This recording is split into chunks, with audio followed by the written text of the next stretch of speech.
जय जय गुरुदेव, जय जय गुरुदेव, जय जय गुरुदेव, जय जय गुरुदेव, जय जय गुरुदेव, जय जय गुरुदेव, जय जय गुरुदेव, जय जय गुरुदेव।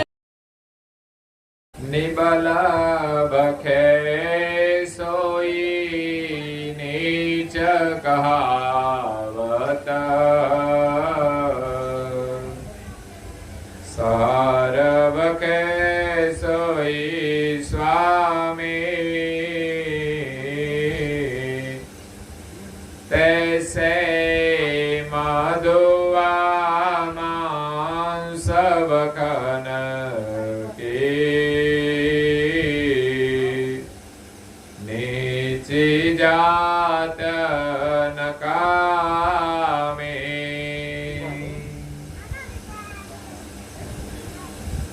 प्रिय भक्तजनों,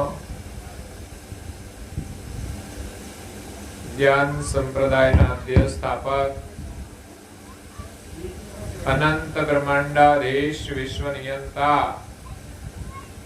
સકર્તા સદકૈવલના પરમ વિશેષ અંશ, અનંત અંશોના તારણહાર, પરમ મોક્ષના દાતા, કૈવલ ધર્મ ધુરંધર, महान समर्थ, परम श्रेष्ठ, परम विभूतिवान, परम दयाळु, परम कृपा निधि,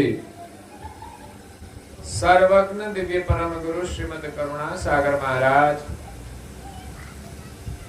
जगतना जिज्ञासु અને મુમુક્ષુ અંશોને યથાર્થ જ્ઞાનનો ઉપદેશ આપતા સ્વરચિત વિશ્વબોધ ચોસરા ગ્રંથના પ્રથમ અંગના સાતમા ચોસરાની બીજી ચોપાઈને વિશે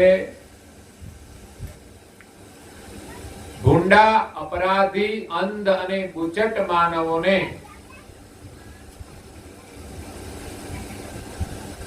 સંબોધન કરતા કહે છે કે નિબલ બખે સોઈ નીચ કહાવત,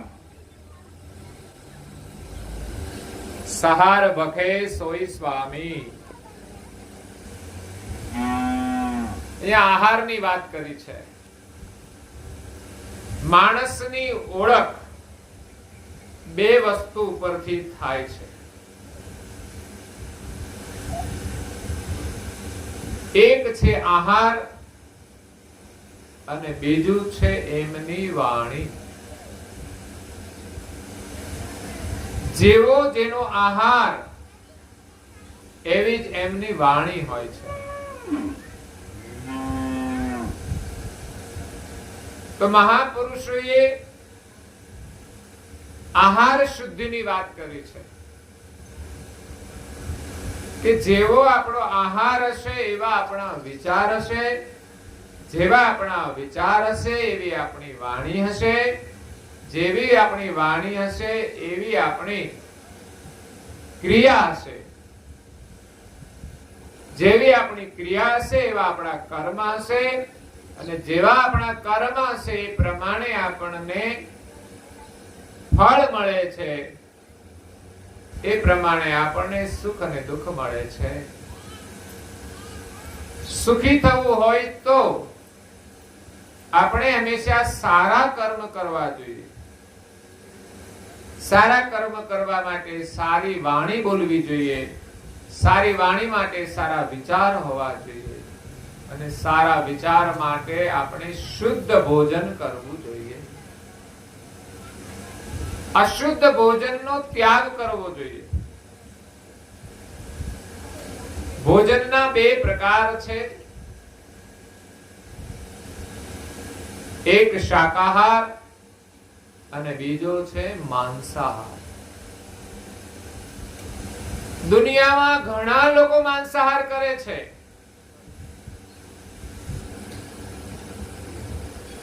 પરંતુ આપણા ઋષિ મુનિઓ, આપણી જે ભારતીય સંસ્કૃતિ છે તદ અનુસાર માંસાહારનો નિષેધ કરે છે કે માંસાહારનું સેવન કરવું જોઈએ નહીં। આમાંથી બેઠેલા પણ બધા માનતા હશે કે માંસ ખવાય નહીં. માંસ આમ જોઈએ તો ખાવાની ચીજ નથી, છતાં પણ દુનિયામાં અનેક લોકો ખાય છે. આજે કેટલા પશુઓની કતલ થાય છે, કેટલા પ્રાણીઓની કતલ થાય છે, કેટલા જીવોની હિંસા થાય છે, માત્ર લોકો માંસાહાર કરે છે માટે. એક સમય એવો હતો કે જે પશુ મરી જાય, પ્રાણી મરી જાય, મરી ગયા પછી લોકો લઈ જતા હતા અને ખાતા હતા. પણ આજે સ્થિતિ જુદી છે કે દુનિયામાં લોકો માંસ ખાય છે એટલે કતલ કરવામાં આવે છે. અને દુઃખની વાત તો એ છે કે સંવિધાનની અંદર કતલ કરવાની પણ છૂટ આપી છે. કાયદેસરના લાયસન્સ મળે છે. આ બહુ દુઃખની વાત છે. આપણે ત્યાં સમુદ્રની અંદર એક માછીમારનો ધંધો છે, એનો વ્યવસાય છે, અને સમુદ્રની અંદર અસંખ્ય માછલીઓ છે. ખરેખર તો જીવ હિંસા જ છે, એ પણ ખવાય જ નહીં, પણ છતાંય લાખો ટન માછલી લોકો ખાય છે, એનો વેપાર થાય છે. પણ એનું પરિણામ સારું નથી. જે લોકો સેવન કરે છે એના વિચારો મલિન થશે, એનો વ્યવહાર પણ મલિન થશે, એનું જીવન પણ મલિન થશે. માત્ર પેટ ભરવા માટે માણસ જે કર્મ કરે છે એનું ફળ એને ભોગવવું પડે છે. માંસ ખાવાથી માણસની બુદ્ધિ હિંસક પણ બને છે. પ્રભુ ભજનની અંદર એ બુદ્ધિ લાગતી નથી. એટલે માંસનું સેવન આપણા ઋષિ મુનિઓએ નિષેધ કરેલો છે.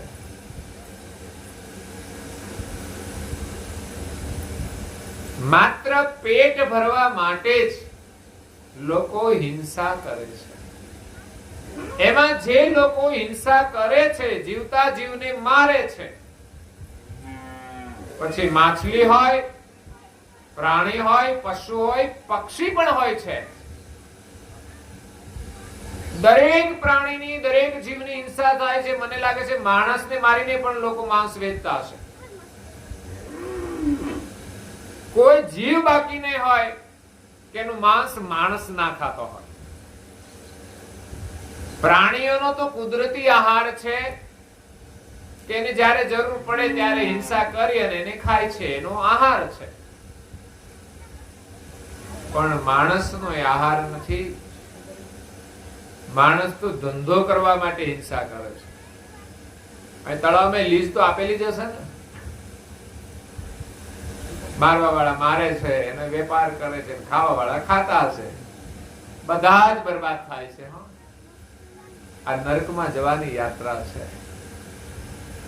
જેટલા જીવોની જે હિંસા કરે છે એટલું પાપ લાગે છે. એટલી વાર એમને પણ મરવું પડે છે. જે ખાય છે એની બુદ્ધિ ભ્રષ્ટ થાય છે. એટલે અશુદ્ધ આહાર નહીં ખાવો જોઈએ. આપણે ત્યાં તો શાકાહાર કરીએ છીએ, અને પરમાત્માએ બધાના માટે બધી વ્યવસ્થા કરી જ છે. બધા જ લોકો શાકાહાર કરે ને તો એનું ઉત્પાદન પણ થઈ જશે. ઘણા લોકો કે બધા શાકાહાર કરે તો આ ઉત્પાદન છે અનાજનું એ પૂરું ના થાય. પણ ના, કુદરતની વ્યવસ્થા તો છે જ. આપણે ગમે તે માનીએ, બધા જ લોકો શાકાહાર કરે તો એની પણ વ્યવસ્થા થઈ જાય. પરંતુ સંસ્કાર પ્રમાણે લોકો આહાર કરે છે. એટલે શાકાહારની અંદર પણ અશુદ્ધ ભોજન કરવાનો નિષેધ છે.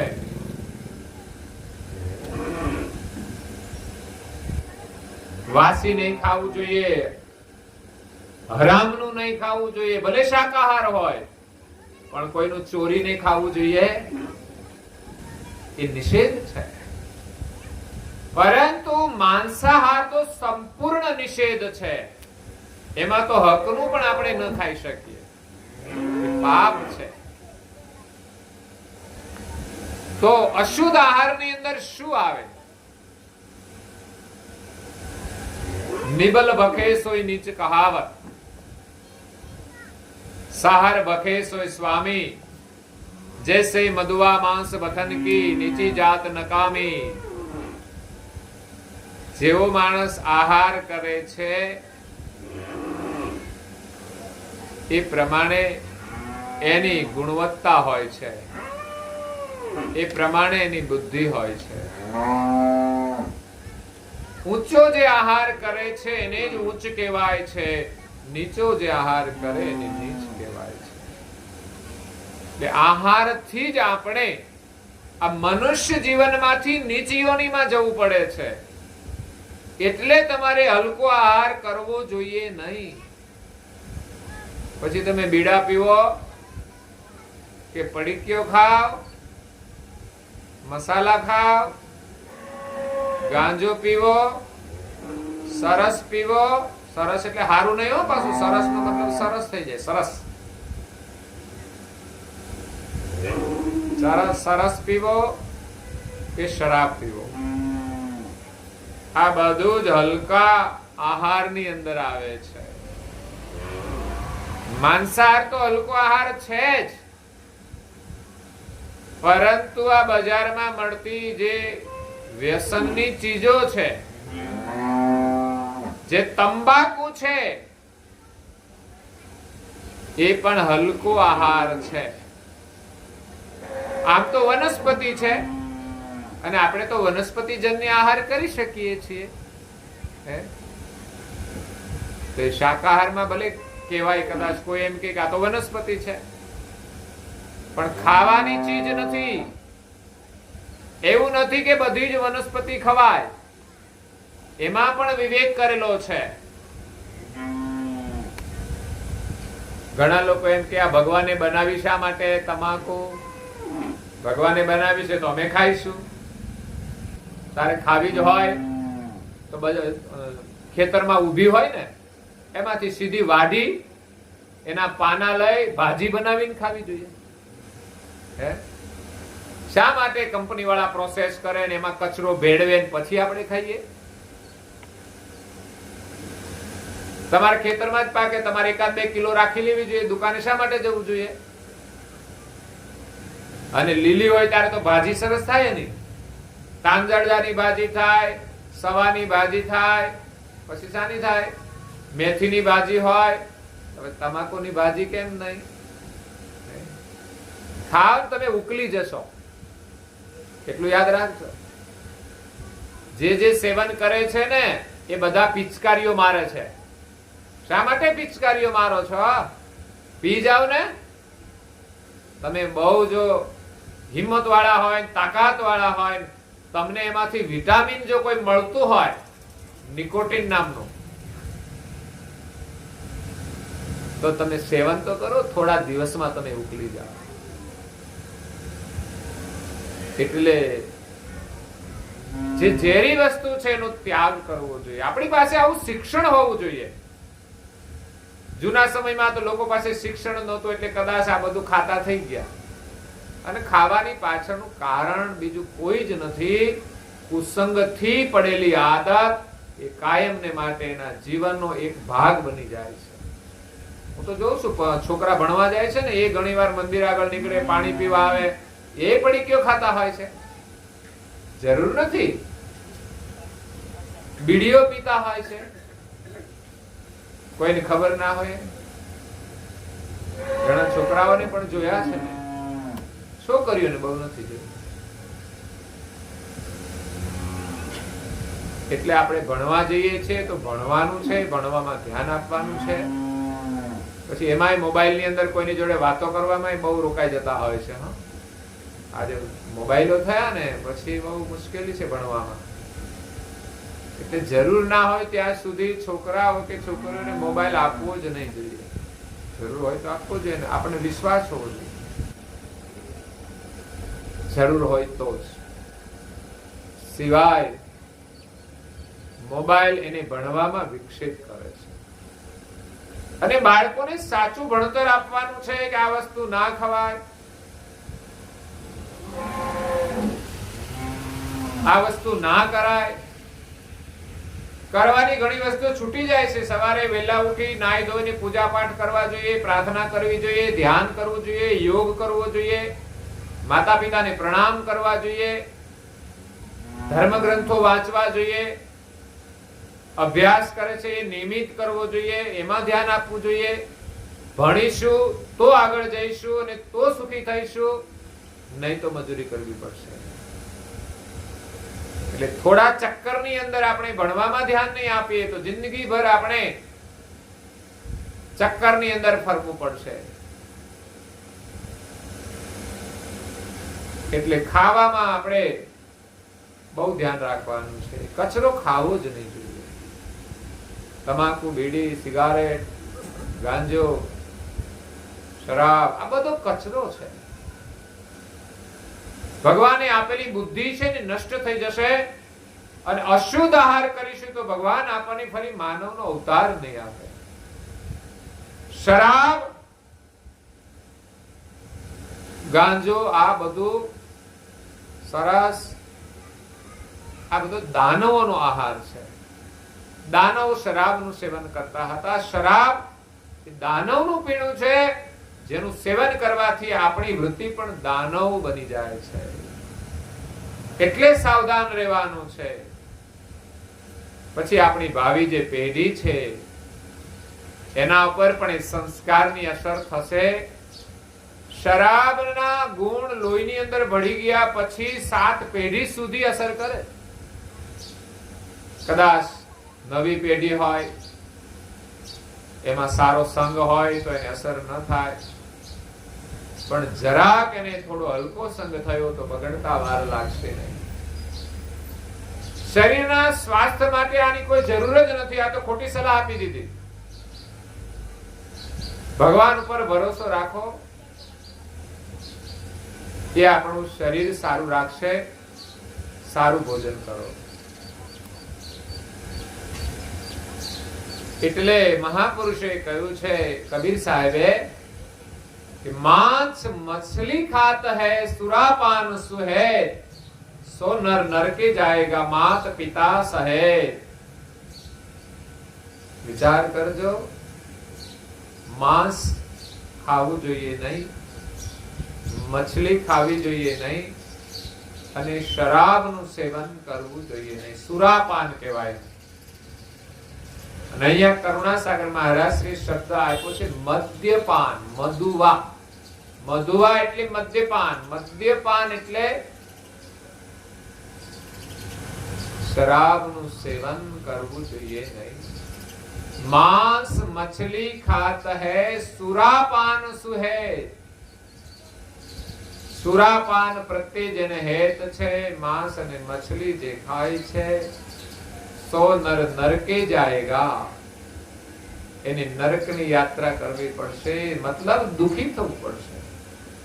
જ્યાં સુધી શરીરમાં તાકાત હોય ત્યાં સુધી તો બધું સારું ચાલે, પણ જ્યારે અંદરના સાધનો બગડી જશે, ખલાસ થઈ જશે, ત્યારે બહુ દુખી થવું પડશે. અને હું તો જોઉં છું કે શરાબનું સેવન કરે છે પરિવારજનો જીવતા બધા જ દુખી હોય છે. આ તો સારું છે ઘરમાં ધમાલ નહીં કરતા હોય, બાકી મોટા ભાગના લોકો ધમાલ પણ કરે છે. એને ભાન રહેતું નથી, એનામાં વિવેક રહેતો નથી. મેં કહ્યું ને, માણસ જેવો આહાર કરે છે એની વાણી બની જાય છે. મોટા ભાગના શરાબી લોકો વાણી ઉપર વિવેક નથી હોતો. ક્યારેક ક્યારેક તો ધર્મપત્ની ઉપર હાથ પણ ઉઠાવી લેતા હોય છે. બોલવાનું ભાન ના હોય. છોકરા બધા ગરીબડા થઈને જોયા કરે બધું. એટલે ઘણા લોકો સેવન કરે છે, ધમાલ નહીં કરતા હોય. એટલું સારું કહેવાય, કંટ્રોલ કહેવાય. પણ શરાબનું સેવન કરવું સારું નથી. મારી તો ભગવાનને પણ પ્રાર્થના છે કે જે શરાબનું સેવન કરે છે એના બંધનમાંથી છૂટી જાય ને ભગવાન સદબુદ્ધિ આપે. અને જે સેવન કરે છે એને પણ નમ્ર વિનંતી છે કે તમે એક વાતને સ્વીકારો કે આ વસ્તુ ખરાબ છે, શરાબ છે, ખરાબ છે અને વસ્તુ સારી નથી, કુસંગથી આદત પડી છે, એમ નહીં માની લેવાનું કે આના વગર ચાલશે નહીં. કદાચ તમારે ચાલતું હશે એનાથી, પણ એક દિવસ તમારું શરીર બગડી જશે અને આપણે અધમ યોનિમાં જવું પડશે. આ જીવન પૂરું થયા પછી પણ આપણું કોઈ જીવન છે, એનો વિચાર કરીને જીવવાનું વર્તમાન પણ જીવન છે. હું તો કોઈ એનાથી ચાલતું હોય તો આખા પરિવારે આનું સેવન કરવું જોઈએ, પણ ના, આપણે માનીએ છીએ કે આનું સેવન કરવાથી પરિવાર આખું બરબાદ થઈ જશે. આ તો કોઈ એકાદ વ્યક્તિ વળી ઘરમાં વ્યવસ્થિત રીતે રહેતી હોય તો સારું કહેવાય, બાકી બધા સેવન કરે તો 90% ધમાલ થાય. 90% લોકોના મગજ ફરી જાય, કોઈ વ્યવસ્થિત રીતે કામ પણ નહીં કરી શકે. એ માણસને દાનવ બનાવી દે છે, હેવાન બનાવી દે છે. આજે હેવાનિયત ભરેલા જે કામો છે કરનારા મોટા ભાગના કાં તો શરાબી હશે અને કાં તો માંસાહારી હશે. અભ્યાસ કરવો હોય તો કરી લેજો. કદાચ એનું સર્વે કરવામાં આવે તો અધમ પાપ કરનારા, હેવાનિયત ભરેલા કામો કરનારા મોટા ભાગના લોકો વ્યસની હશે, શરાબી હશે, માંસાહારી હશે.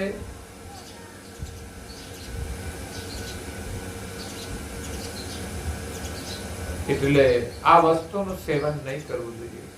સેવન કરીએ છીએ તો એક ખોટું છે જ, પણ એ કર્યા પછી આપણી જયારે બુદ્ધિ બગડી જાય અને આપણે હેવાનિયત ભરેલા કર્મો કરીએ ત્યારે પછી એનું પરિણામ બહુ દુઃખદ આવે છે. એવા પાપના કર્મો ભોગવવા માટે આ જીવાત્માને નરકમાં જવું પડે છે. નરકનું પરિણામ બહુ દુઃખદ છે. એક ગુરુ અને ચેલો, એક ગુરુને બે પ્રકારના ચેલા હોય. એક ત્યાગી ચેલા હોય, સાધુ, અને બીજા ગ્રહસ્થી સેવક હોય. તે ભ્રષ્ટાચારી ગુરુ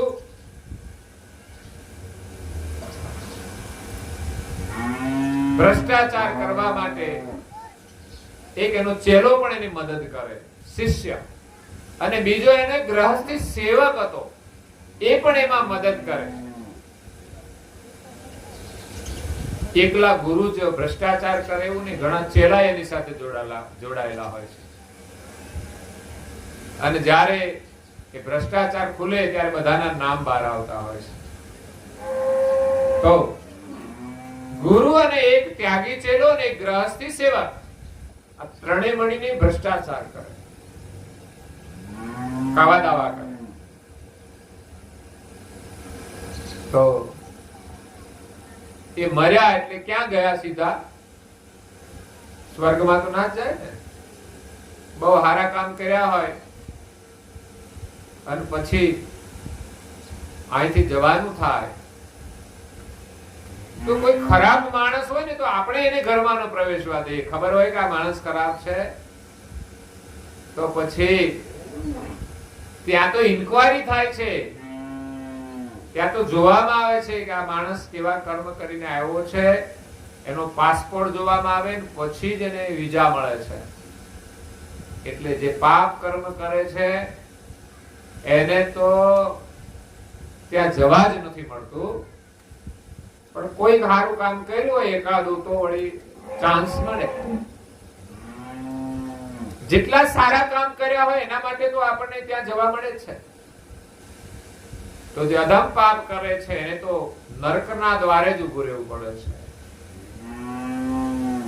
તો ત્રણેય મર્યા એટલે ગયા નરકમાં. નરક એટલે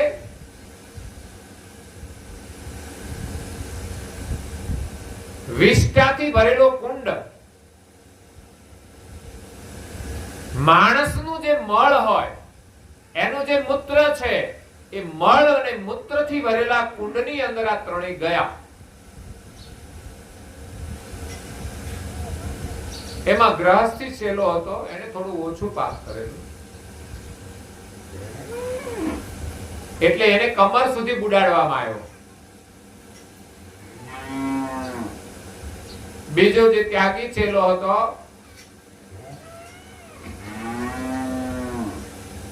એમણે થોડું વધારે કર્મ કરેલું હતું એટલે એને ગળા સુધી બુડાડવામાં આવ્યો. અને જે ગુરુ હતા ભ્રષ્ટાચારી મેન ડાયરેક્ટર, એને નરકની અંદર બુડાડી દેવામાં આવ્યા. એટલે જે ગુરુ બુડાડેલા હતા ને એના ઉપર પેલો ગ્રહસ્થી ચેલો સેવક ઉભેલો એટલે બહાર રહ્યો, એના આધારે ઉપર રહ્યો. અને જે ગુરુનો ચેલો હતો એ કુંડની અંદર ઉભો રહ્યો તો ગળા સુધી એ નર્ક ભરેલું હતું. આપણે ત્યાં તો બાજુમાં નર્ક પડ્યું હોય તો આપણે બેસીએ નહીં. આ ગળા સુધી ભરેલું હોય ને કેટલી દુર્ગંધ મારતું હોય. એકાદ માણસ લેટ્રિન બેઠો હોય તો દુર્ગંધ મારે, આ તો આખો કુંડ નરકનો ભરેલો. અને એમાં ગુરુને તો બુડાડી જ દીધા. એ તો અડધું પી પણ ગયા છે ને, બુડાડ્યા છે ત્યારે. માણસ પાણીમાં બુડીને મરી જાય ને તો પાણી પી પીને મરી જાય. હવે આ માણસ એવા પાપ કર્યા છે કે નરકની અંદર બુડાડ્યા એટલે થયું શું તો નરક બધું પી ગયા, મૂત્ર પી ગયા અને એનું મૃત્યુ થાય. અને બીજો જે ચેલો હતો એ નરકમાં ઊભો છે ગળા સુધી બુડીને, એ દુર્ગંધમાં એને જીવવાનું. અને ત્યાગી ચેલો હતો એ તો પેલા ગુરુ જે અંદર બુડેલા હતા ને એના માથે ઉભો રહ્યો એટલે કમર સુધી એ બુડેલો રહ્યો. આ પાપનું ફળ છે, વિચાર કરવાનો છે. પાપ કરતા પહેલા એક થોડું ખોટું કામ કરીશું પછી એમાંથી પાપ કરવો વધી જશે. પછી આપણામાં વિવેક બુદ્ધિ નહીં રહે.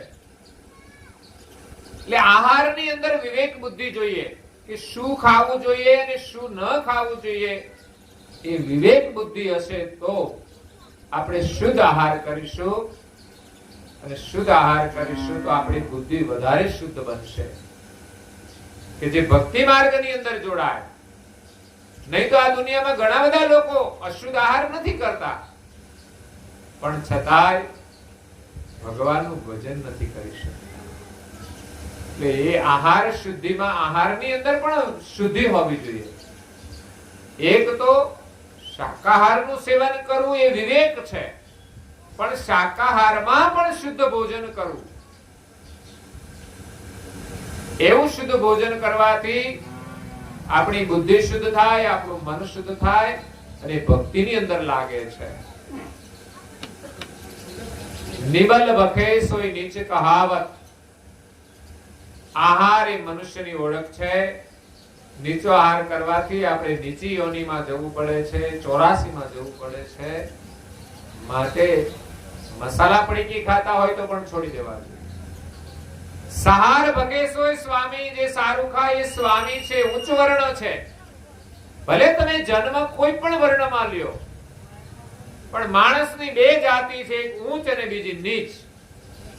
જે શુદ્ધ ભોજન કરે છે એ ઉચ્ચ વર્ણ છે, અને જે હલકો ભોજન કરે છે એ ઉચ્ચ વર્ણમાં જન્મ હોવા છતાં પણ નીચ છે.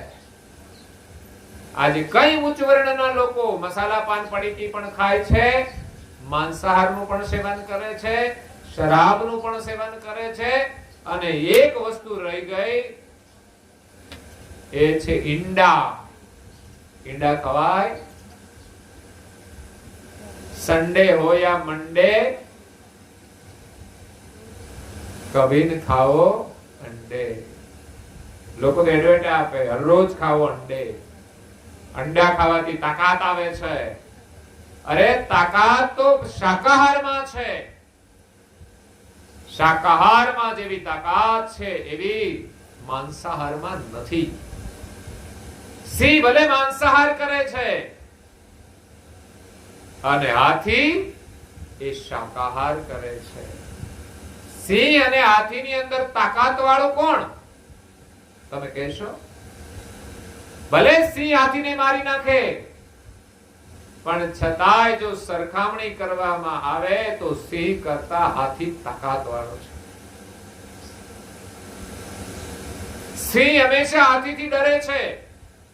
સામી છાતીએ હાથીનો શિકાર કરી શકતો નથી. હાથી સૂંઢમાં લઈને ક્યાંય ફેંકી દે, ઊંચોથી પછાડે ને તો ડેમેજ થઈ જાય. અને મેં જોયું છે ડિસ્કવરીની અંદર કે એક હાથી 10 સિંહનો સામનો કરી શકે છે. 10 સિંહ ચારે બાજુ ફરતા હોય છતાં પણ હિંમત વાળો હાથી કોઈને નજીક નથી આવવાનો. આ તો પાછળથી પ્રહાર કરીને હાથીને મારે છે, બાકી સિંહની કોઈ તાકાત નથી. એકલો સિંહ સામી છાતીએ એ હાથીનો શિકાર કરી શકે. તો શાકાહારમાં તાકાત છે. આ તો પછી માની લે કે એની અંદર વિટામિન હોય, એ ખાય તો એને પોષણ મળે, પણ એનું પરિણામ સારું નથી. એ માણસ સારા કામ નહીં કરી શકે, એ માણસ ભ્રષ્ટ થઈ જશે. ઈંડા ખાનારા માણસ ક્યાં પેલા મુર્ગીના ઈંડા ખાય, બીજા કોઈ ઈંડા ખાય. મોટા ભાગે તો મુર્ગા જ પૂર્યા છે. મુર્ગા કેન્દ્રો ચાલે છે સ્પેશિયલ. આ મુર્ગા ઉપર અત્યાચાર કરવામાં આવે છે. કુદરતી રીતે એના ઈંડાને જન્મ નથી આપતા, એના પર અત્યાચાર થાય છે. એ પણ પાપ તો છે જ. પછી ભલે જે કરવા વાળા કરે, સારું કામ નથી. અને ખાવા વાળા પણ સારું કામ કરતા નથી. એ તો એમ કે અમે તો ભાઈ પૈસા ના લઈને ખાઈએ છીએ, ક્યાં ખોટું કરીએ છીએ? એમાં ખોટું નથી, પણ ભાવ છો એ વસ્તુ સારી નથી. એનો ગુણ સારો નથી, એનું પરિણામ સારું નથી. ઈંડાની અંદર કેવી બદબુ ભરી હોય છે. એક પક્ષી ઈંડું મૂકે છે, એની અંદર કોઈ જીવનો જન્મ થાય છે. એટલે ઈંડા ખાવાથી એક જીવની હિંસા થાય છે. અને એની અંદર એક મળ ભરેલો હોય છે, એ માણસ ખાય છે. પ્રસૂતિનો મળ ખાય છે, જે ખાવાની ચીજ નથી. ઈંડાનું સેવન પણ કરવું જોઈએ નહીં.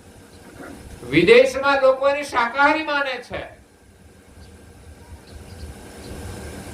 એટલે ઈંડાનું સેવન કરે છે. હજુ તો આપણને ખબર નથી કે કઈ વસ્તુઓ જે ખાવાની આવે છે એમાં પણ ઈંડા આવે છે. મેડિકલ વિભાગની અંદર જે દવાઓ આવે છે એમાં પણ કોઈ જીવોની હિંસા કરીને એની અંદર વિટામિન નાખવામાં આવે છે. લખવું પડે ને કે આની અંદર કઈ કઈ વસ્તુનું વિટામિન છે, માછલીનું છે કે બીજાનું છે કે ત્રીજાનું છે. જે શુદ્ધ શાકાહારી છે ને એ આવી દવા પણ નથી લેતા. મેં વિદેશમાં એક બેન જોયા છે, બહુ શુદ્ધ નેમી પરમ ગુરુના, કોઈ દિવસ દવાખાને નથી જતા, કોઈનું લોહી નથી લેતા. જરૂર પડે તો કે કોઈનું અશુદ્ધ લોહી આવી જાય તો, કોઈ માંસાહાર કરતું હોય, કોઈ કચરો ખાતું હોય, એનું લોહી આપણી સાથે ભલે મળતું હોય, પણ અશુદ્ધ લોહી ખાવાથી આપણામાં એના સંસ્કાર આવી જાય. ક્યારેય બોટલ નથી ચડાવતા કે ભગવાન જીવાડ છે, બાકી કોઈનું લોહી નહીં લેવાનું. અને ઘણા તો જીવતા જ કોઈનું લોહી પીતા હોય છે. લોકોને જે હેરાન કરે ને એ લોહી પીવે છે. ઘરમાં ઘણી વાર લોકો ઘરના ને જ લોહી હેરાન કરતા હોય છે. ઘણાનું જીવન એવું હોય છે. પણ સંસ્કાર અનુસાર જો માણસ જીવન જીવશે તો પરિવારમાં પ્રેમથી રહેશે. સંસ્કારી બાળકો હશે તો તમે આમ ખુશ રહેશો. તમારી આજ્ઞા ક્યારે માને કે તમે કોઈની આજ્ઞા માનો ત્યારે. અને ઘરમાં મોટા હોય ને કોની આજ્ઞા માનવાની? તો કે ગુરુજનોની, સંતજનોની, પરમાત્માની આજ્ઞા માનવાની છે. જે ભગવાનની આજ્ઞા નથી માનતો એ પણ એ ભગવાનનો ગુનેગાર છે. અને એવા જે લોકો છે એમની આજ્ઞા એનો પરિવાર માનતો નથી. માને તો સારું કહેવાય, એના કોઈ સુકૃત હોય તો માને, બાકી ના માને. એટલે હલકો આહાર કરવો જોઈએ નહીં, એનું પરિણામ સારું નથી. નિબલ ભકે સોય નીચ કહાવત, સહાર ભકે સોય સ્વામી, જૈસે મધુવા માંસ વતન કી નીચી જાત નકામી. મેં એક કથા સાંભળી છે આહાર વિશે. ઘણા બધા એવા દ્રષ્ટાંતો છે આહારના, કે અશુદ્ધ આહાર કરવાથી માણસનું મન બગડે છે. છત્રપતિ શિવાજી મહારાજ મહારાષ્ટ્રમાં થઈ ગયા. એની માતા હતી જીજાબા, કે જેમણે શિવાજીને જન્મ આપ્યો. અને શિવાજી જે મુસ્લિમ હકુમત હતી એમની સામે લડ્યા. હિન્દુ સંસ્કૃતિનું રક્ષણ કરવા માટે એમણે સંઘર્ષ કર્યો. પણ છતાં એમ કહેવાય છે કે છત્રપતિ શિવાજી રાજનીતિથી લડતા હતા, કે દુશ્મનોની સામે પાછળથી વાર કરતા હતા. કારણ કે જ્યારે આપણી પાસે સૈન્ય બળ ન હોય, એકલા હોઈએ, તો દુશ્મનોને આપણે પહોંચી નથી શકતા. એ આપણને કેદ કરી લે, અને એવી રીતે કેદ પણ થયેલા, એમાંથી પણ ચાલાકીથી છૂટી ગયા.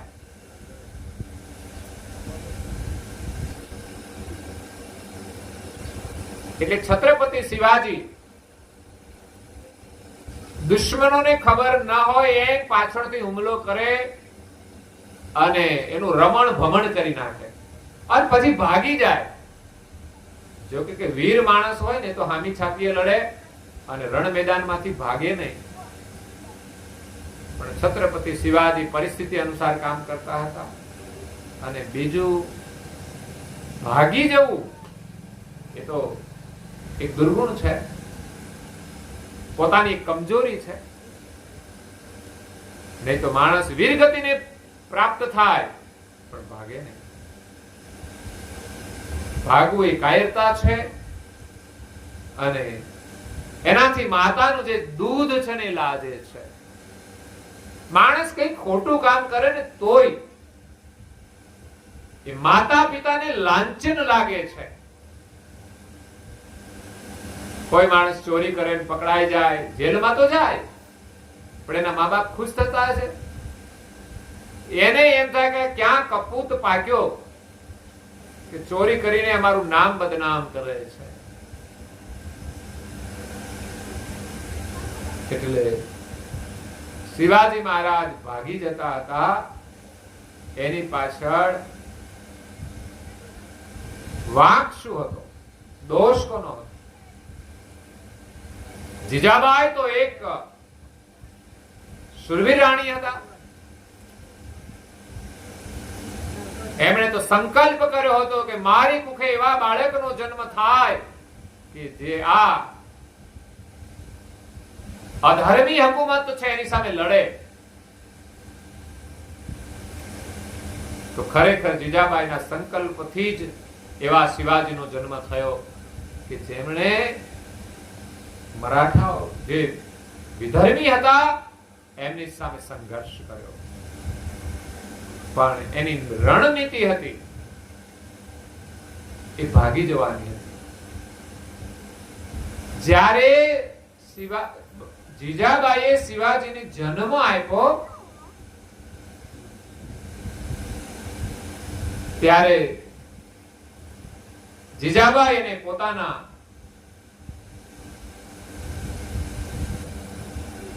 સ્તનપાન કરાવતા હતા.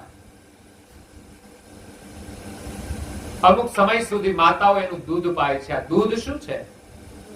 એના સંસ્કાર છે. એ દૂધ ન પાય ને સીધું જો ભેંસોનું દૂધ પાય ને તો પછી પાડા જન્મે, એ પાડા જેવા થાય. સમજાય? કારણ કે જન્મતાની સાથે જ જેણે પ્રાણીનું દૂધ પીધું છે એ પ્રાણી થઈ જવા.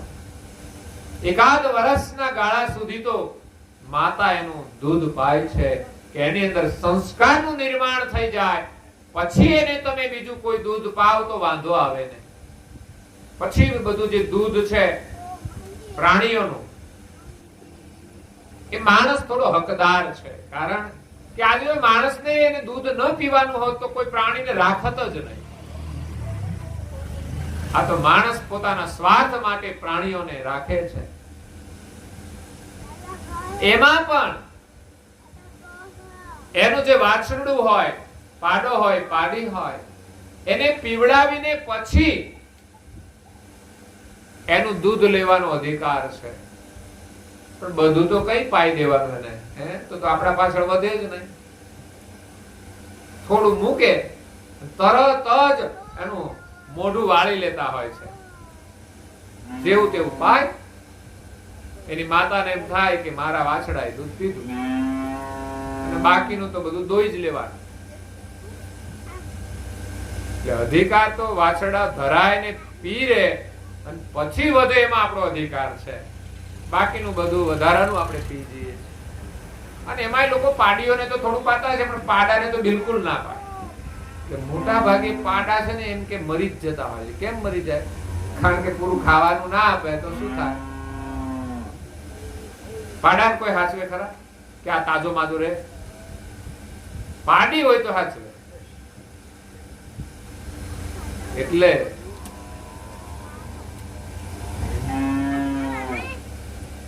દૂધનું સેવન સારું છે, પણ એમાં ગાયનું દૂધ ઉત્તમ છે. ગાયની અંદર દેશી ગાય, કાંકરેજ ગાય, ગીર ગાય, એનું દૂધ ઉત્તમ છે. અત્યારે જો કે એનું મહત્વ છે, અને અત્યારે એનું દૂધ પણ મોંઘું હોય છે, એનું ઘી પણ ગાયો બીજી ભેંસો કરતા બહુ મોંઘું હોય છે. જે લોકો એનો ઉપયોગ કરે છે એના મહત્વને સમજે છે. એટલે દેશી ગાયનું દૂધ પીવું જોઈએ. પણ માત્ર આપણે તો પૈસાથી મતલબ હોય ને, એટલે પછી જર્સી પણ ચાલે. આમ તો એમ કે છે કે આ અસલ જાત નથી, કંઈક પેલી જાત બનાવવામાં આવી છે. અને મૂર્ખતા તો શું છે? લોકો ઘરે ગાયો ભેંસો રાખે છે, સારું છે પોતાના જીવન નિર્વાહ માટે. પછી તમે એનું દૂધ પીશો તો કોઈ વાંધો નથી. શરાબ પીવો એના કરતા ગાય ભેંસનું દૂધ પીવું સારું, જર્સીનું દૂધ પીવું સારું. પણ મૂર્ખતા એ છે કે અમારી બહેનો ગાયો ભેંસો રાખે, એની મજૂરી કરે, વાસીદા કરે અને દૂધ લાવે. દૂધ ક્યાં આપે? ડેરીમાં આપી આવે. એના પૈસા આવે અને ભાઈઓ એ પૈસાનો શરાબ પી આવે, મસાલા ખાય આવે, પડીકીઓ ખાય આવે. વિચાર કરો, બહેનો મહેનત કરીને દૂધ લાવે, દૂધ નથી પીતા.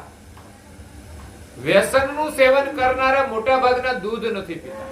કેમ? તો કે દૂધ અમને ભાવતું નથી. કારણ કે ન ખાવાનું ખાય છે ને, એટલે પછી દૂધનો સ્વાદ આવતો નથી. અને કાં તો લોભના કારણે દૂધ નથી પીતા. ડેરીમાં આપીએ તો કઈ વળતર મળે, પણ એના બદલામાં તમે મસાલા 50 રૂપિયાના ખાઈ આવો તો દૂધના પૈસા તો બધા મસાલામાં જ જતા રહે છે, એવું મને લાગે છે. એટલે વિચાર કરો, ઘરમાં બહેનો મહેનત કરતા હોય તમારા ઘર ને ચલાવવા માટે, શાકભાજી લેવા માટે મહેનત કરે છે, અને તમે ક્યાં કચરામાં પૈસા વાપરી નાખો છો? ક્યાંય ખોટી જગ્યાએ 1 રૂપિયો પણ વાપરવો જોઈએ નહીં. તમે મહેનત મજૂરી કરીને પૈસા લાવો છો અને ગમે ત્યાં વાપરી નાખવાના. જ્યારે ધર્મ માર્ગમાં વાપરવાના હોય ત્યારે માણસો પાસે પૈસા નથી હોતા. બહુધા લોકો 50-50 હજારના પગાર હોય ને તોય ધર્મ માર્ગમાં વાપરવામાં ખચકાતા હોય છે, અને મસાલા અને મોજ-શોખ કરવામાં પૈસા પાણીની જેમ વાપરે છે. એનું જીવન પણ પાણીમાં જ જતું રહે છે. લાખો કમાયા તોય શું? જીવનનો કોઈ લાભ નથી. ફરી અને માનવનું જીવન મળતું નથી. પૈસા કરકસર કરીને વાપરવા જોઈએ, અને જેને જરૂર હોય એને આપણે મદદ પણ કરવી જોઈએ. તો ગણિત રાખવું જોઈએ. એટલે પ્રશ્ન છે, શિવાજી મહારાજ કેમ ભાગી જતા હતા? તો કે જ્યારે શિવાજીને જન્મ આપ્યો ને એક દિવસ જીજાબાઈ માતા કઈ સ્નાન કરવા ગયેલા, એમાં થોડું મોડું થયું. શિવાજી નાના હતા, બહુ રડવા લાગ્યા. એટલે એમની જે દાસી હતી એમને છાના રાખવા પ્રયાસ કર્યો, પણ છાના રહેતા નથી. પછી દાસીને એક નાનું બાળક હતું, એટલે દાસી પણ એ અવસ્થામાં હતી કે પોતાનું સ્તનપાન એમણે શિવાજીને કરાવી દીધું છાના રાખવા માટે. એટલે શિવાજી એકાદ ઘૂંટડો પી ગયા અને એટલી વારમાં તો જીજાબાઈ આવી ગયા. ઝડપથી એમણે શિવાજીને લઈ લીધા કે તારું દૂધ એને ના ખવાય. પણ પી ગયા એનું શું કરવું?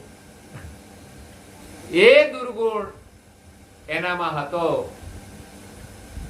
એટલે શિવાજી મહારાજ એકવાર એમની માતાને કહ્યું, જ્યારે માતાએ કહ્યું કે બેટા તું સામી છાતીએ કેમ લડતો નથી અને ભાગી જાય છે? તો કે એનું કારણ હું નથી, એનું કારણ તમે છો. કે નાનો હતો ને ત્યારે તમે ધ્યાન ન રાખ્યું અને દાસીએ મને દૂધ પાઈ દીધું, એની મને ખબર છે. એને લઈને મારામાં હિંમત નથી આવતી.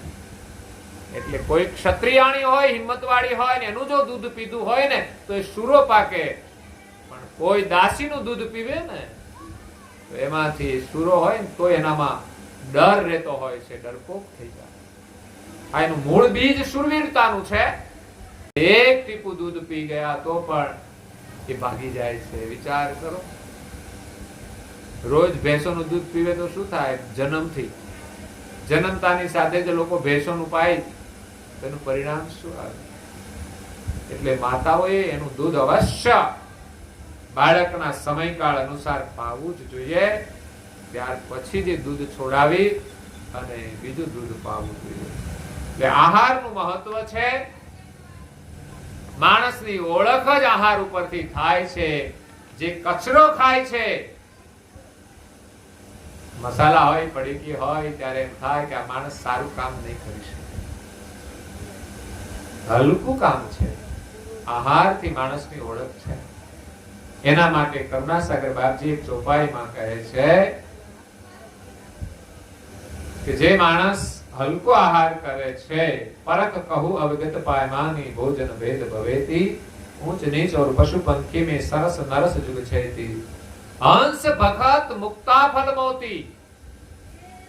હંસનો આહાર શું છે ભાઈ? તો કે એ તો સરોવરના મહાસાગરના મોતીનો આહાર કરે છે. સાચા જે હંસ છે ને એનો આહાર મોતી છે. और मत्स्य मिडक बगसारा, માછલા અને દેડકા આ બગલાનો આહાર છે. બગલાનું ભોજન શું? તો કે માછલા ખાય, દેડકા ખાય. નાના નાના દેડકા હોય ને ખાઈ જાય, નાના નાના માછલા ખાઈ જાય.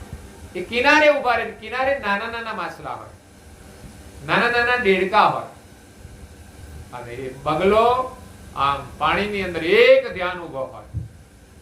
જો પાણી હલે ને તો એ માછલા દેડકા બધા દૂર જતા રહે. એટલે તો એને ભાન છે કે અહીં કોઈ છે કે અહીં ના રહેવાય. પણ બગલો એક ધ્યાનમાં ઉભો રહી જાય, એક પગે ઉભો રહી જાય. એટલે પેલા જીવને ખબર ન પડે કે અહીં કોઈ ઊભું છે. એટલી બધી ગતિ નથી હોતી. એટલે એના પગ નજીક આવી જાય એટલે બગલો પછી આમ એક આંખ બંધ કરીને ઉભો હોય. પગ ભગત કહેવાય છે ને, એ આમ ઝપટ મારીને પછી શિકાર કરી લે છે. બગલાનો આહાર માછલા અને દેડકા છે. એ પણ એક પક્ષીની જાતિ છે. અને બીજું હંસ છે, એ પણ પક્ષીની જાતિ. બંને જાતિ એક છે. પણ હંસનો આહાર મોતીડાનો છે અને બગલાનો આહાર માછલા અને દેડકા છે.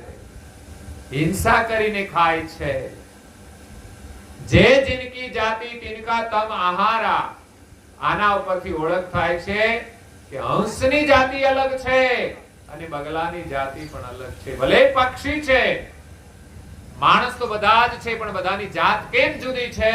તો કે એના સંસ્કાર જુદા છે, એના ગુણ જુદા છે. ઉચ્ચ વર્ણમાં જન્મેલો માણસ પણ જો નીચ કર્મ કરશે તો એમને ત્યાં જે પ્રજા થશે ને બધી નીચ થવાની. પછી એ નીચ વર્ણ ગણાશે, પછી ધીમે ધીમે કરતા એ અમીરમાંથી ગરીબ પણ થઈ જશે, હલકા કર્મ કરશે. એટલે આહાર ઉપર આપણા જીવનનો આધાર છે, સુખ અને દુઃખનો.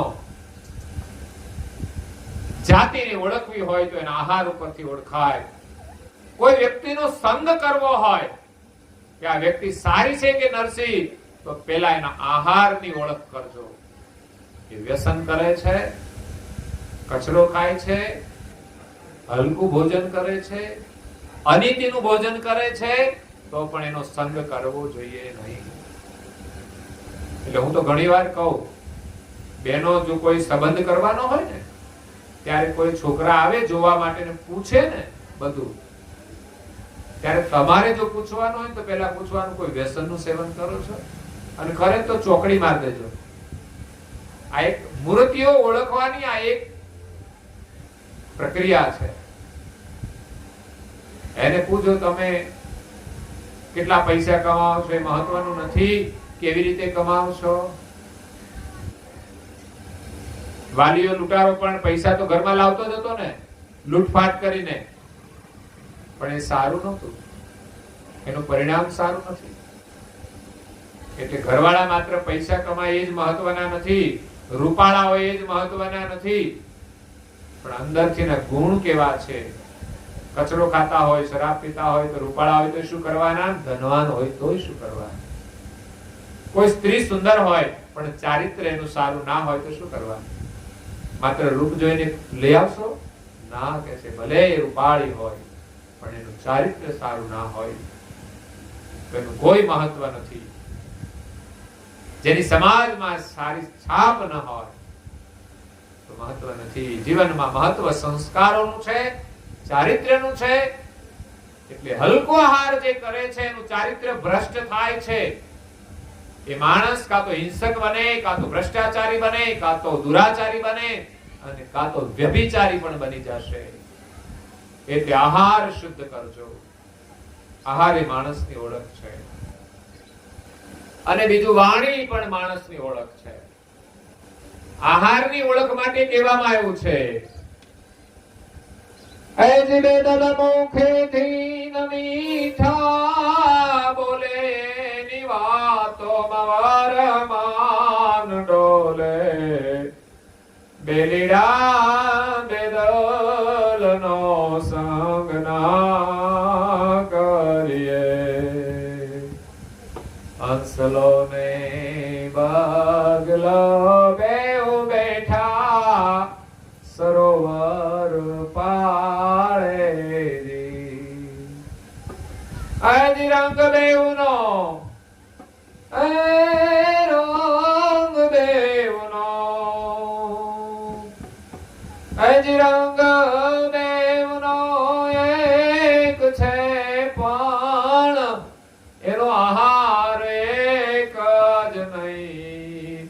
બેલીડા બેદલનો સંગ ના કરીએ.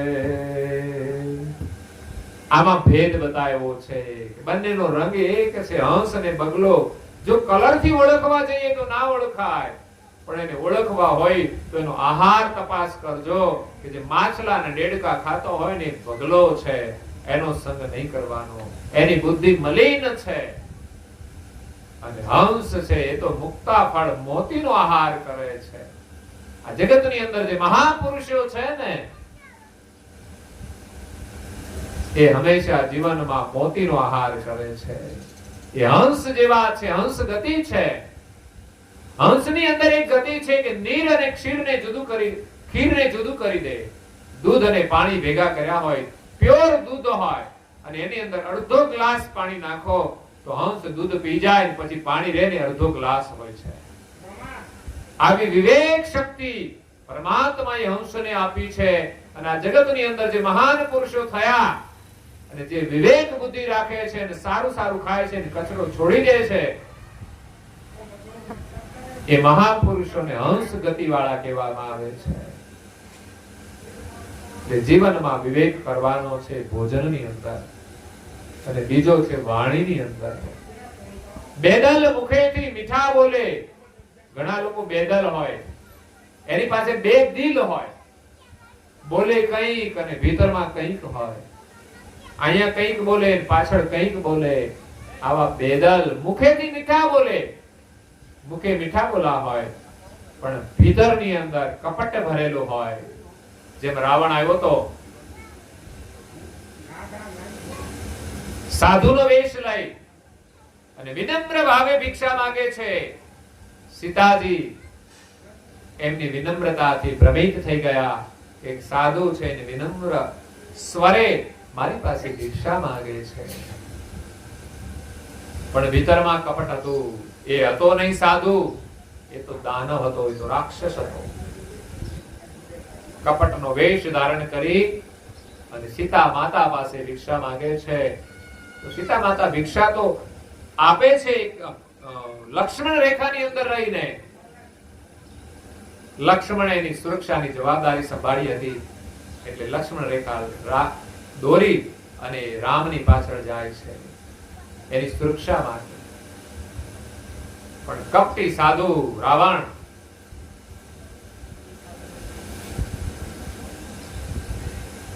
પોતાની કપટ બુદ્ધિને લઈને સીતા માતાને કહે છે, તમારે ભિક્ષા આપવી હોય તો મને આ રેખાની બહાર આવીને આપો. અરે તારે ભિક્ષા લેવી હોય તો અંદર આવવામાં તને વાંધો શું છે? પણ એ રેખાની અંદર આવી શકતો નહોતો. લક્ષ્મણ રેખા એને બાળી નાખે. એટલે એમણે માંગ્યું કે મને લક્ષ્મણ રેખાની બહાર આવીને આપો. અને ભૂલ સીતા માતાએ કરી. એનું પરિણામ શું આવ્યું? કપટી રાવણ સીતાનું હરણ કરી અને નીકળી ગયો. આજે પણ જે દીકરીઓ લક્ષ્મણ રેખા ઓળંગે છે એની હાલત પણ આવી બને છે કે માતા પિતાથી દૂર રહી અને અંધારામાં રાખી અને બહાર ભણવા જાય અને પછી કોઈના સાથે વાતોમાં લાગી જાય. ઘણી વાર જોવા મળે છે હો કે મંદિર આગળ બધા હાઈસ્કૂલમાં આવતા હોય ને પછી કોઈ જોવા મળે કે બાઈકો લઈને આવતા હોય, પછી એના પાસે કોઈને બેસાડીને ફરતા હોય. એક દીકરીને તો મેં રોતી જોઈ હતી, પેલા છોકરા આગળ રડતી હતી. ખબર નહીં શું મામલો હશે. માતા પિતાને દગો આપીને ભણવા જાય છે પણ એની ખબર નથી કે લક્ષ્મણ રેખાની બહાર આ પગ મૂકી રહ્યા છે અને આ દુનિયામાં ફરતા રાવણો એનું હરણ કરીને લઈ જશે, એનો દુરુપયોગ કરીને ફેંકી દેશે, છોડી દેશે. એની ખબર નથી. બહુ ભરોસો મૂકવા જેવો નથી. ભરોસો મૂકવો હોય ને તો પેલા એને તમારે ઘરે લાવો, માતા પિતા સ્વીકારે તો જ ભરોસો મૂકો. ત્યારે માતા પિતા સ્વીકાર કરશે ને ત્યારે એને ફરજ પડશે એને સ્વીકારવાની. નહીં તો તમારી સાથે દુર્વ્યવહાર કરીને તમને છોડી દેશે, જીવનભર રાખશે નહીં. અને એવો વ્યવહાર કરવા માટે આ સંબંધો જોડવાના નથી. પણ જ્યારે માણસનો આહાર જ્યારે સારો ન હોય ને ત્યારે આવી બુદ્ધિ ભ્રષ્ટ થાય છે. એક ઘૂંટડો પાણી પણ જો ખોટું પીવાઈ જાય ને એનું પરિણામ પણ વિપરીત આવે છે. એટલે હંસલો ને બગલો બેઉ બેઠા સરોવર પાળજી, રંગ બેઉનો એક છે પણ આહાર એક નહીં, બેલીડા બેદલનો સંગ ન કરીએ. બેદલ મુખેથી મીઠા બોલે. બેદલ વાળા લોકો છે એ મુખેથી મીઠા બોલે, એની વાતોમાં વરમાન ડોલે, આખું બ્રહ્માંડ ડોલવા માંડે સાહેબ. એવી મીઠી મીઠી વાતો કરે અને માણસ ભરમાઈ જાય. પણ આવા માણસોને ઓળખવાના છે. ઓળખવાના બે જ તરીકા છે. એક વાણી છે પણ વાણીમાંય કપટ હોય છે તો એનો આહાર જોઈ લેવો. એ આહારમાં પકડાઈ જશે. એમ જ સીધો મીઠી વાણીથી એનો ભરોસો કરવો. તો આજે કૈવલ ધામવાસી જે સદગત આત્માઓ છે 1 વર્ષ પહેલા એ આ શરીર છોડીને ગયા છે. જો કે હવે જ્યાં જન્મ્યા છે ત્યાં 1 વર્ષના તો થઈ ગયા છે. આજે એને આપણે શ્રદ્ધાંજલિ આપીએ છીએ અને જ્યાં એ આત્માઓ છે ત્યાં ખુશ હશે. અને મને તો વિશ્વાસ છે કે જેના પાછળ દિવ્ય સત્સંગ પારાયણ થાય એ આત્મા 84 માં ન જાય, એને ફરી માનવનું જીવન મળે છે. કારણ કે એની પાછળ પારાયણ થવાનું છે એ પણ એક નક્કી હતું. એટલે એ સમય કોરોનાનો હતો એટલે એ સમયે કદાચ આ કાર્ય ન થયું. તો પાછળથી પરિવારજનોએ જે કાર્ય કર્યું છે, કૈવલધામવાસી દીવાબેન, બાબુભાઈ, એ સદગત આત્માને શ્રદ્ધાંજલિ આપવા, અને એક એમના દીકરા, જે 3 દીકરામાંથી એક જશુભાઈ પણ કોરોનાગ્રસ્ત કાળની અંદર એનું આયુષ્ય પૂરું કરીને ગયા છે. ભલે નિમિત્ત કોરોના હશે, પણ દરેકનું આયુષ્ય નિર્માણ હોય છે. એનું જીવન પૂરું થયું હશે, તે પરિવારને છોડીને ગયા છે, એટલે પરિવારને તો મુશ્કેલી છે જ. કારણ પરિવારનો આધાર એક પુરુષ હોય છે, એટલે પરિવારના નિર્વાહની જવાબદારી એ બેન ઉપર આવી જાય. ગંગા સ્વરૂપ વીણાબેન, એમને એક દીકરો યુવરાજ અને કુમારી સાવિત્રી છે, જેના જીવનનો એક આધાર છીનવાયો છે, એટલે એના માટે દુઃખદ છે. પરંતુ માનવતાના નાતે પરિવારના જે સભ્યો છે, એમણે પરિસ્થિતિમાં સહયોગ આપવો જોઈએ. કારણ કે આપણે પરિસ્થિતિ જાણીએ છીએ કે ઘરના વ્યક્તિ વગર, આવક વગર જીવન નિભાવવું, બાળકોને મોટા કરવા, એમને પરણાવવા, પ્રસંગો કરવા, એ ઘણું અઘરું કામ કહેવાય. માતા પિતા તો હવે નિવૃત્ત હોય છે, એ તો વિશેષ કંઈ ન કરી શકે. માતા પિતા તો હવે એમની કોઈ સેવા કરે તો એ રહી શકે. એમાં માતા તો દેવલોક થઈ ગયા. હવે પિતા એક બાબુભાઈ છે, જે લગભગ નિયમિત જેઠોલીમાં આવે એટલે મંદિરે આવે, પૂનમે પણ એની હાજરી હોય છે. એમના સંસ્કારનું આ પરિણામ છે કે સદગત આત્માઓ પાછળ આ દિવ્ય સત્સંગ પારાયણ થયું છે. એ સદગત આત્માઓને પરમ શાંતિ મળશે, અને પરિવારજનોને આ સત્સંગના મોટા સંસ્કારના આશીર્વાદ મળશે. આવા પિતાનું પણ એક ગૌરવ હોય કે જે આવા સંસ્કારના કાર્યો કરી અને પરિવારને આશીર્વાદ આપે છે. એટલે ખૂબ ધન્યવાદ છે બાબુભાઈને, એમના બધા દીકરાઓને, અર્જુનભાઈ, રામાભાઈ, અને એમના ઘરની અંદર જે બહેનો છે, ચંપાબેન, નંદુબેન, અને જે છોકરાઓ છે, જયેશ, ગુડ્ડી, અને અહીંયા નરોત્તમ અને એમના ધર્મપત્ની ચંદ્રિકાબેન, અને એમના જે બાળકો છે, સંગીતા અને જગીબેન, પરિવારને બધાને ખૂબ ધન્યવાદ છે કે આજે તમે સદગત આત્માઓને સાચી શ્રદ્ધાંજલિ આપી છે, અને પરિવારજનોએ આશીર્વાદ મેળવ્યા છે, અને આશીર્વાદથી એ પરિવાર સુખી રહે, અને એની ભાવિ પેઢી પણ આ સંસ્કારથી સુખી રહે, એવી પરમ ગુરુના શરણમાં પ્રાર્થના સાથે અહીંયા હું મારી વાણીને વિરામ આપું છું. અસ્તુ સત્કેવલ સારી.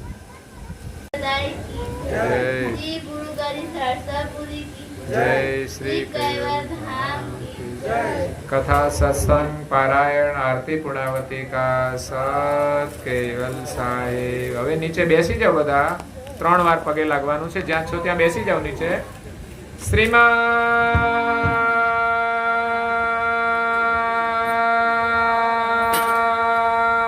કરુણા સાગર મહારાજ કૈવલ ધર્મ ધુરંધર. હાથ ઊંચા કરો, નિગાહ રખો મહેરબાન શ્રીમદ કરુણા સાગર મહારાજ કૈવલ ધામ કી જય.